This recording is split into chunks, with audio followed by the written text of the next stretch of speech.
Hello and welcome to another instalment of History Hack. We're getting quite smug now, Zach, aren't we? Because we've got another Georgian history one. I know, we're getting a few of these Georgian ones under our belt. Today, we're talking about fashion, shoes, and, wait for it, masculinity. So no stereotypes about women in sight. Here to help us make sense of it all is Matthew McCormack, Professor of History at the University of Northampton and author of Embodying the Militia in Georgian England and The Independent Man. I'm really excited about this. I don't know about you, boss. Matthew, how are you doing? I'm good, thank you. I love that you've titled this "The Gentleman Wears Prada?" Zach. I love about men's fashion.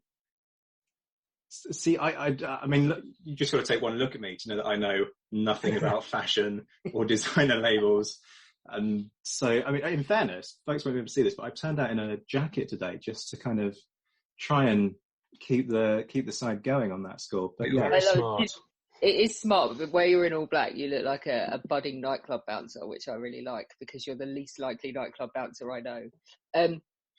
Right, okay, Matthew. On that note, break this down for people because dress history might not be something that everyone is familiar with. We're specifically going to be talking about shoes, which yes. I am the worst woman in the world. I just do not give a crap. I would rather buy a stinky old history book than a pair of expensive shoes.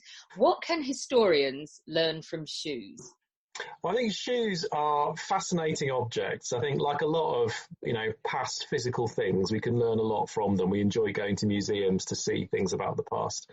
Shoes can tell us about fashion in the past. It can tell us about consumption patterns, all those kinds of things. But I think shoes are also unique as sources because a shoe supports the whole body. Okay, so it's the only garment that does that. And it has a really big impact upon the rest of the body. So how that body stands, how it moves, how it walks, how it dances, so the health of that body, all these kinds of things. And because of that, it also impacts on what that body can do. So can the wearer of that body perform physical labour? Can they run? Can they dance? That kind of stuff, okay? So I think for that reason they're unique. They're also unique for another reason, because I think they give us a record of the body. Because the shoe has to bear the whole weight of the body, shoes have damage. Okay, so historic shoes, you can see the outline of the wearer's foot. You can see the stretch marks. You can see where it's bent. I know that any pair of my shoes has a slant on the heel where I walk slightly odd. If you look at a shoe, you can get a sense of how people walked. You have to think about their gait, that kind of stuff. Thankfully, a lot of shoes in museum collections are worn shoes. They're not new, pristine ones. They're ones that have been worn by people in the past. So we can get a real idea so they're effectively a primary source about that individual. Yeah, I'd never thought about it like this, but they are strangely intimate, aren't they? Because Alex is saying about hers, I mean, I'm flat-footed and I kind of walk a bit like a duck. So both of my heels kind of end up wearing away at the edge. So the more I'm thinking about it, the more I'm kind of seeing what you're saying.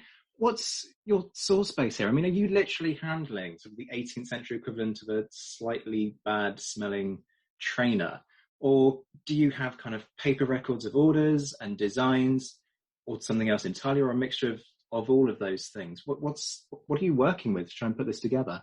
Yeah, so I use a mix. So I use texts about shoes, although they're often not very revealing because shoes are very everyday. Yeah, they're the kind of things that people don't bother to write about just because it's so everyday. They don't tend to record their feelings about how was it like to wear this shoe.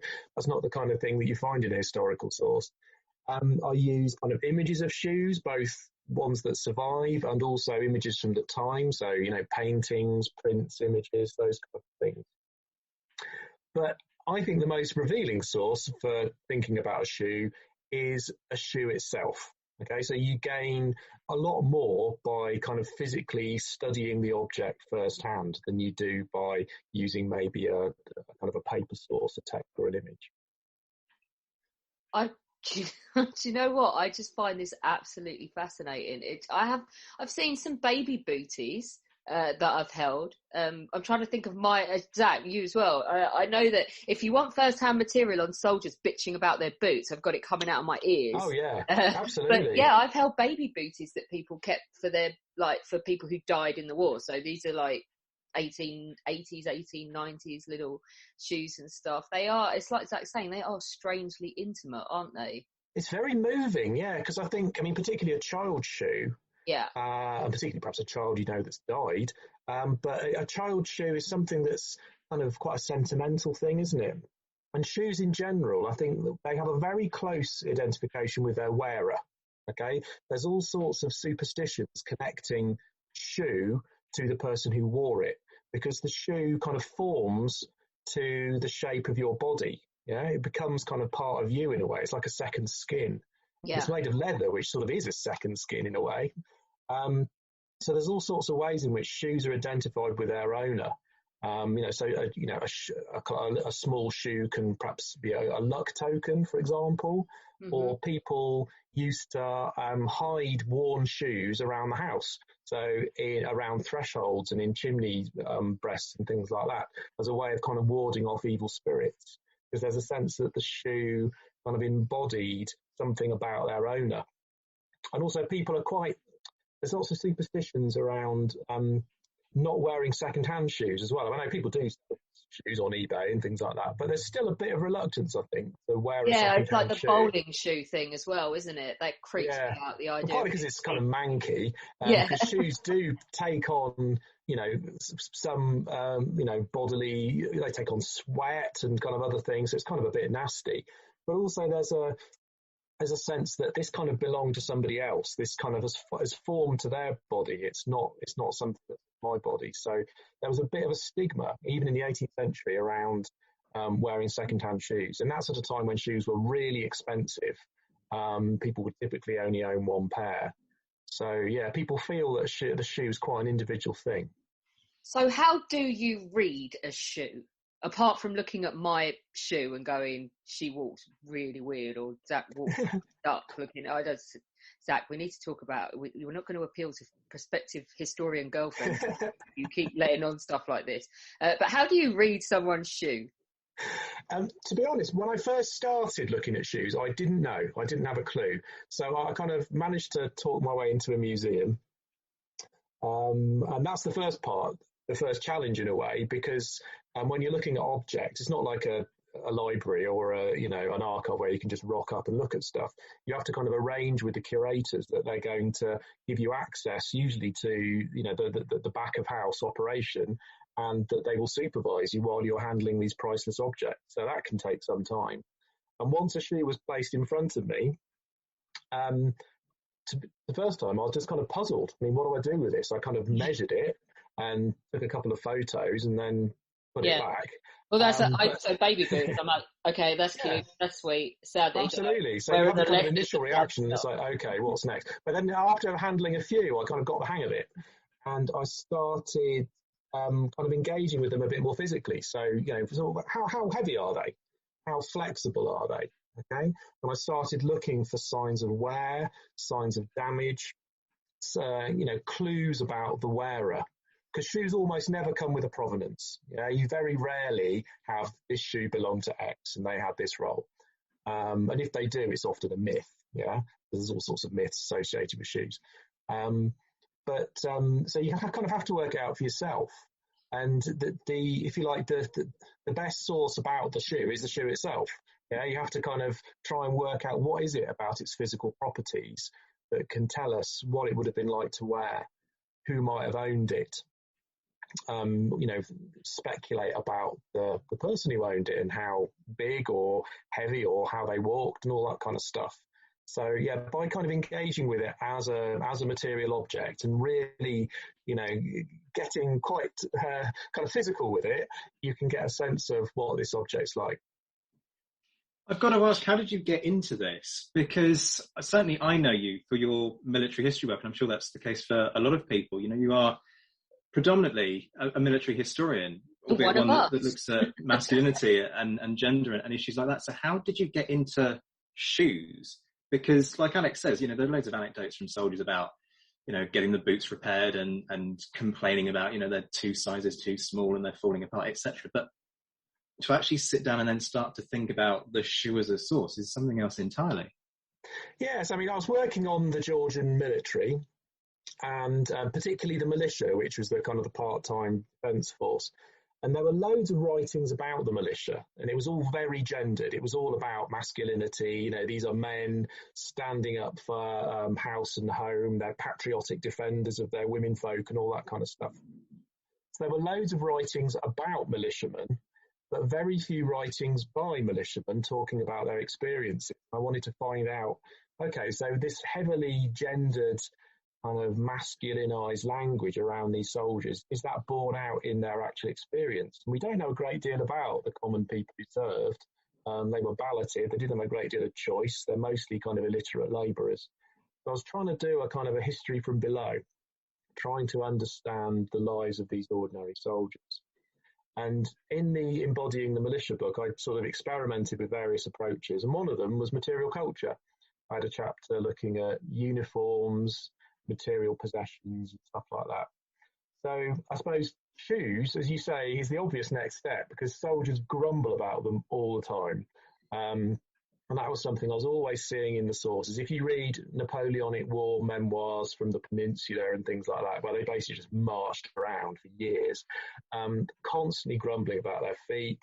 Wellington's constantly writing letters saying, we need 20,000 boots when we get to Badajoz and things like that, So there's lots of kind of written sources there, but what I really wanted to get at was the physical experience. So I wanted to think about, and happily for me, I'm based in Northampton, which is the centre of the British shoe industry, and also the National Shoe Collection is based here at the museum. So it's on my doorstep. I was very lucky. So it's an obvious question to ask, and I'm deliberately resisting the temptation to kind of dive into Peninsula War stuff, which listeners will be very pleased about. So let's move it swiftly on before I fail to hold back that temptation. What are the distinctions between men's footwear and women's footwear during this period? Is it purely style or is it also functional? Yeah, it's both. And I think, nowadays, of course, we have assumptions about what men's footwear and women's footwear are like. We tend to assume that men's footwear is fairly plain and functional, whereas women's footwear is perhaps stereotypically more kind of ornamental. But it needn't be so, because actually there's no anatomical difference between men's and women's feet. Women's feet tend to be a bit smaller, but that's about it, really. It's kind of cultural and historical why we think about this difference between men's and women's feet. And it's arguably the 18th century when our kind of modern assumptions about men's and women's feet and their footwear arise. Because I think at the beginning of the century, there's not a great deal of difference between certainly elite men's and elite women's shoes. They're both quite fancy, they both have a heel, they're of a fairly similar shape. But as the century goes on, men's and women's footwear kind of goes in different directions, kind of diverges. So men's footwear becomes the heels lower, they become a lot more practical, a lot more suitable for walking rather than just riding, a lot more suitable for outdoor activities. Whereas women's shoes become a lot more flimsy, they're made of silk and wool and things like that, only really suitable for indoor activities. So, historians often argue that it's in the 18th century that a lot of our modern ideas about gender arose and ideas about men and women kind of diverged into kind of different spheres. I think shoes are kind of part of that story. Yeah, that's exactly what I was about to ask. Is this kind of a manifestation of those kind of separate spheres, private sphere for women, therefore they don't need need inverted commas, hard-wearing footwear, as opposed to the men going out to work, perhaps tending to a field or in the case of soldiers marching, so they need something sturdier. So in terms of men's footwear, do you see a distinction in terms of class as well, in terms of what they're made of and how they're put together? Yeah, no, absolutely. I think this is particularly true where soldiers are concerned. Because actually, I started out looking at military footwear, but kind of rapidly realised that if you're thinking about particularly officers in this period, it's very difficult to tell which is a military boot and which is a civilian boot, because they're both made by the same bootmakers to a very similar pattern.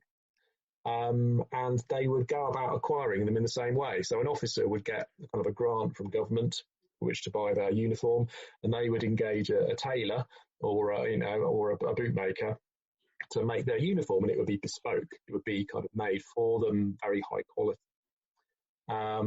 Whereas the soldiers, their shoes were supplied in bulk, and they certainly weren't made to measure. They'd be very lucky if they actually fitted. They would be supplied in a range of sizes, and actually it's military footwear that first gives us the kind of the numbered sizing that we have today, the standard numbered sizing, so that, they could order a certain number of shoes and they would have a chance of fitting the people who ended up getting them. But it's fair to assume that most soldiers were wearing shoes that didn't really fit properly. Yeah, and also, this is a period when shoes were straight lasted. Okay, they weren't last to the left and right feet. You could wear a shoe on either foot, and soldiers were instructed to change their shoes every day from foot to foot to stop them wearing out unevenly. Yeah, so the military was making them even more. I mean, if you kind of wear a shoe consistently on one foot, it will eventually mould to the foot, and it has a chance of being vaguely comfy. But the soldiers were told not to do this. So I think they had to rely on quite thick socks to make sure that these dreadful shoes rip their feet apart. So is there any sense of that having an impact on the shape of their feet and kind of the structure, if you like, of the foot? Because I'm thinking of a phenomenon that was quite popular in Japan of kind of binding ladies' feet. So they had incredibly small feet that almost kind of looked like hooves rather than actual feet. Do you see something on a much smaller scale within the army, or is there just not the evidence to look into that? Yeah, well, first of all, there isn't really the evidence, because hardly any of the shoes from common soldiers have survived. I mean, that they were worn till they wore out. There was no incentive to preserve these things. So although, millions were produced over the course of the Napoleonic Wars, we've got hardly any to go on. But I think it's more of an issue among elites who were kind of wearing high fashion, less practical footwear. There was a fashion in the early 19th century to wear shoes that were too small. So even people who were having bespoke footwear made were having footwear that was made too small, because it was fashionable to have the appearance of small feet. That was the kind of silhouette that they were going for. And you get a lot of incidents of things like bunions, a lot of writings about footwear, so kind of early work on chiropody and stuff like that is highly critical of this footwear that people are wearing that's basically, playing havoc with their feet and causing all sorts of complaints. So, it's more of an issue for people higher up the spectrum, I think. I really want to ask, there's a note in the notes, and I'm like, well, we could do a bit of trans history now. Have you got any evidence of it, like men adapting women's shoes, or is it just, it's hard to tell if it's a particularly large shoe, if it was just a woman with a large foot, or if a men wore it, or vice versa? What evidence is there of sort of cross-dressing? I mean, the 18th century is a kind of a great age of cross-dressing. So I think in a way the 18th century is the last time that we had a very kind of fluid and playful idea about gender, before the kind of the barriers came down in the 19th century and men were men and women were women. The Victorians showed up and killed them. Absolutely. Yeah. So actually in the 18th century there's a very common story that you often see on the stage and in print about a woman dressing as a soldier in order to follow her lover who's been conscripted or whatever. And there's lots of famous examples of this, like Hannah Snell. And these are kind of, sort of heroines now for kind of lesbian and trans history, because, they're sort of kind of early and quite public examples of cross-dressers. So what do these shoes actually tell you about how the Georgians are thinking about masculinity beyond kind of sturdiness and roles within society? What else can we kind of unpick about masculinity from these? Yeah, so as you say, it tells us about what people do in society, so what roles they have. But I think it also tells us quite a lot about the body.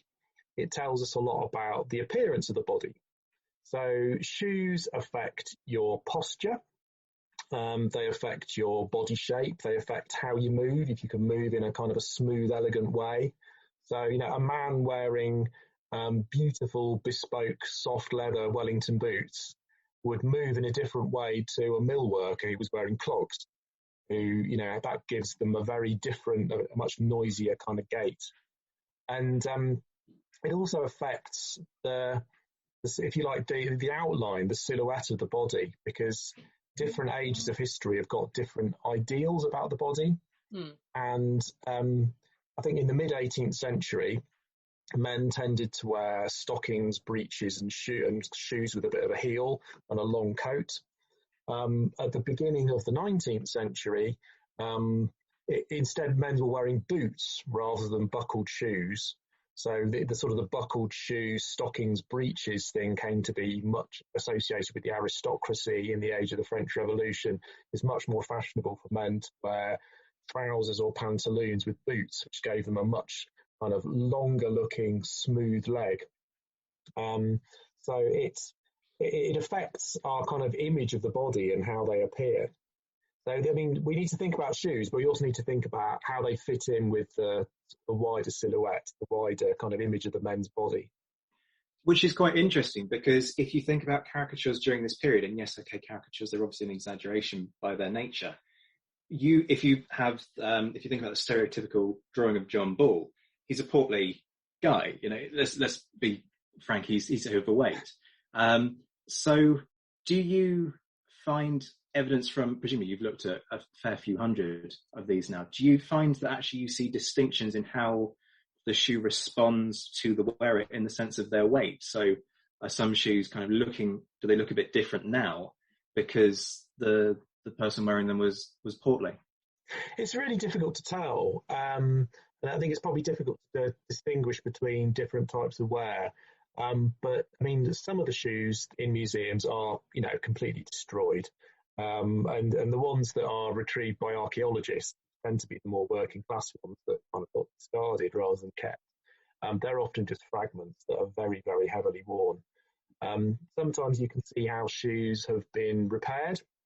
So because they're so expensive, people would eke them out as long as they possibly could. So, for example, a boot that might have once belonged to a gentleman, that might have been handed down to a servant. They might have then chopped it down to a shoe. That might then have been passed on to somebody else who repaired the heel, stuck in hobnails, put a little cut in it because it was too big and they were struggling to get it on and off. So there's all sorts of ways in which, a shoe has a kind of a life cycle, particularly if it passes through several hands. So from a military angle, because I'm sorry, Alex, but I'm tempted to go down the military line, so you're going to have to just put up with this. And I'm with you. It's it's all about the war with us, unfortunately. How does this end up relating to military masculinity? Well, I suppose first we should give people a sense of what military masculinity or martial masculinity, I should say, is. Yeah, I think it's very interesting because for most of the 18th century, people's ideas about soldiers are pretty negative. So, of course, nowadays we have a very positive view of soldiers. Whether or not you agree with the wars they're fighting, we respect soldiers' professionalism and bravery and all those kind of things, and we, celebrate sacrifices that soldiers make. But in the 18th century, soldiers were often regarded as, coming from the sort of the dregs of society. Common soldiers were people who perhaps were, a magistrate might give them a chance of joining the army instead of serving a sentence. They may be basically desperate men who are trying to escape things. So, McCormack, the Duke of Wellington, of course, referred to them as the scum of the earth. And people had a pretty lowly view of soldiers, and it's partly political, because the army was seen as a kind of an extension of the government's power. So they were very concerned about standing army, and the way that it could be used against the civilian population. So, if there was a riot, for example, there's no police as such called upon in the 18th century. They're called in the army. So, as you can imagine, they're not always terribly popular. But I think over the course of the Napoleonic Wars, though, the image of the soldier really improves, and particularly the common soldier, and their sort of experiences of war and battle in particular. These are seen as these kind of really significant romantic experiences that everybody needs to read about. And the soldier's memoir became a real kind of genre at the end of the Napoleonic Wars. Everybody wanted to read about the heroes of Waterloo and that kind of stuff. So yeah, the masculinity of the soldier does change, I think, and they're viewed as a kind of a heroic, working class, muscular figure, I think, certainly by the end of the Napoleonic Wars. It's quite a remarkable transformation, isn't it? I mean, it always strikes me as being potentially a hang-up from the English Civil War and the whole kind of issues around republicanism and so on. And certainly the reason why there isn't a push for a large standing army is partly a result of that, to simplify it a little bit. But as you say, there's a transformation that happens during the Napoleonic Wars because you get this phenomenon of scarlet fever in part, where ladies sort of start taking a shine to men in uniform, despite all of this stuff that you're saying about how the average private or NCO isn't considered a respectable figure. So you don't really want your daughter running off to elope with a private or an NCO because there isn't the respectability it's Pride and Prejudice, isn't it? It is. It's often and also Austin, as well, we have Khaki Fever in World War One as well. So absolutely, yeah. So Khaki Fever was the sort of the World War One version of Scarlet Fever. Of course, in the Napoleonic Wars, they're wearing red coat. Even now, there's a uniform dating set up. Did you know that? Yes. If a woman wants to date a man in uniform, it's a dating site. But Scarlet Fever's fascinating. Like paramedics now and things like that, and policemen. Yeah, if a woman's looking for a guy in uniform, there's a whole website for it. And men in uniform were in demand, apparently, in the Napoleonic Wars. The historian Louise Carter's written about Scarlet Fever. It's a fascinating phenomenon. I think it says a lot about kind of the culture of wartime as well, because wartime often has an impact on gender relations. It often casts men as the sort of the heroic defenders of the nation and their womenfolk, and it often puts women in perhaps more passive, dependent kind of roles, particularly in the era of the Napoleonic Wars, where you're talking about kind of citizen soldiers. Whole nations of menfolk are being called up into the army. That very much identifies sort of civilian masculinity with the military. Okay. And so it's not unconnected to the improvement in the image of the soldier that happens over this period, but I think it also gives us an insight into sort of how popular military masculinity was. And what has your research uncovered in terms of shoes shedding a light on martial masculinity? I mean, how does, like you say, these shoes end up, certainly the soldiers' boots, they end up being quite worn. So how do you take that and then work out what that tells us about ideals of manliness within the army? Yeah, that's really interesting. And I think we also have to think about the relationship between kind of civilian ideas about masculinity and the military, and how the two kind of change hand in hand. Often kind of military fashions become very fashionable in times of war. So, the boot becomes very fashionable in the 1790s. Men are wearing kind of Hessian boots. There's the shift away from breeches, which is seen as kind of a bit kind of aristocratic and degenerate, towards trousers, which of course are worn by soldiers and sailors. And then certainly by about the 1820s and 30s, everybody is wearing Wellington boots. They are the kind of the patriotic footwear that any kind of well-respecting statesman would be seen. So you often get fashion trends that kind of quite directly relate to the kind of the wartime situation. Yeah, we were going to ask you about this. So it wasn't rare then. So this is completely indulging Zach and his Napoleonic obsession. That's all right. Nodding, grinning massively. So the modern day welly is credited to the Duke of Wellington, who cut his boots off mid-calf. But what you're saying is, so this is generally thought quite dandyish, isn't it? So you're saying it wasn't that unusual for army officers to set fashion trends that caught on?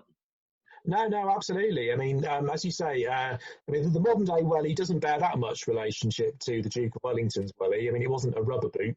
The Duke of Wellington's boot was a bit like the old top boot or Hessian boot, but whereas the Hessian boot kind of rose to the knee and it was quite kind of decorated, it had a tassel and things like that, you couldn't really wear it under trousers.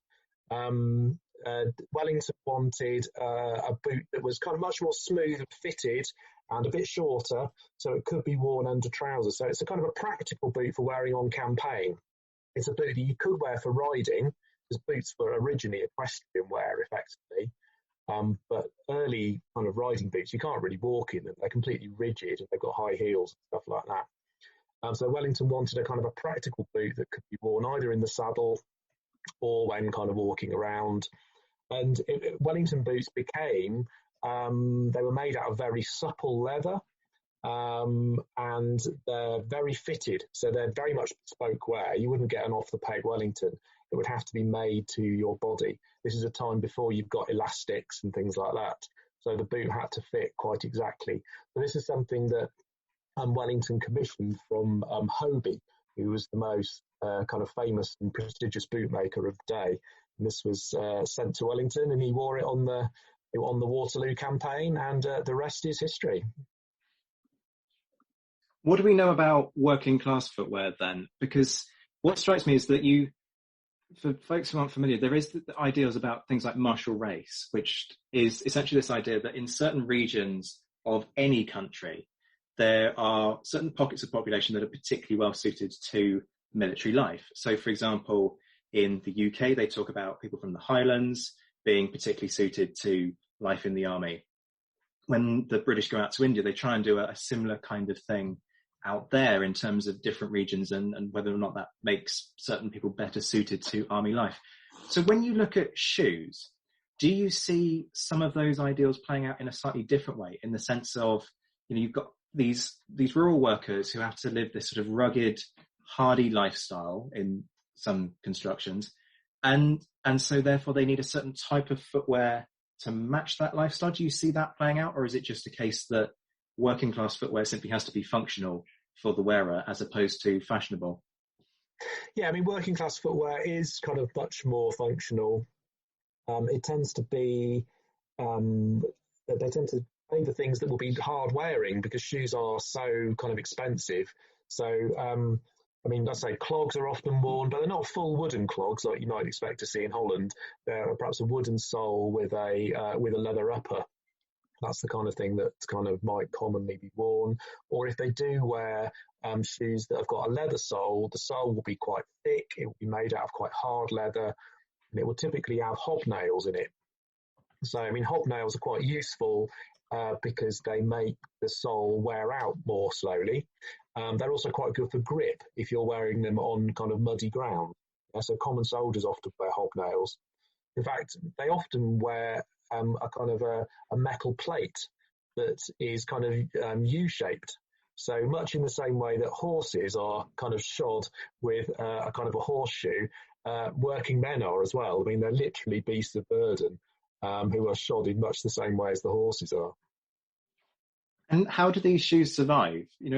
Because you mentioned about how there's this kind of, people don't really like to use second-hand shoes for a variety of reasons. Sometimes they do out of necessity because they're poor. I mean, are people buried with their shoes? How do you end up with a shoe being preserved? Because with the best one in the world, and okay, this is kind of consumer culture in the 20th century, but if my pair of shoes reach the end of their life, they go in the bin because that's probably the best place for them, frankly. Nobody else wants to be wearing those shoes. So how do these things survive the passage of time? Yeah, well, there's definitely a kind of survival bias here in terms of class. So most of the shoes that are in museums are, first of all, more kind of elite, and they tend to be women's shoes because it tends to be the fancier ones that get kept. Yeah, there's no need to keep or at least at the time, people thought there was no need to keep a kind of an ordinary shoe. It's it's the distinctive ones, the interesting ones, that kind of thing. And shoe museums don't think that nowadays. So, the Northampton Museum will be very happy to take a pair of manky old trainers because, that's a historic record. We're more kind of, interested in that now. The ones that are in museums tend to be more women's shoes because they're more ornamental, tend to be more upper class. So if, like me, you're trying to study working men's footwear, you've got a bit of a challenge in your hands. There aren't that many remaining. And as I say, more evidence comes from perhaps archaeological digs. where you'll get shoes that maybe scraps of shoes. The trouble is leather only survives in certain conditions. So it would have to end up in something like a peat bog or something like that would actually enable it to be preserved, because leather decays. And in shoe museums today, they have to be really careful to keep them in the right kind of atmospheric conditions. And when you're handling them, you have to wear gloves, because on your fingers are, water, acid, oil, all the things that can make leather degrade. So, it's kind of a bit amazing that any shoes have survived at all. This has been brilliant. I didn't think I was going to be so mesmerised by shoes doing this interview. If other people are mesmerised and they want to learn more about the history of shoes, or perhaps start having a look at some historical shoes, is the V&A a good place to start? Yeah, absolutely. V&A is great. I mean, do come to Northampton. Our museum here has had a refit over the last couple of years. I think it was due to open, but obviously the pandemic got in the way. But that's where the National Shoe Collection is held in Northampton. Also the National Leather Collection, which has got a lot of examples of historic shoes.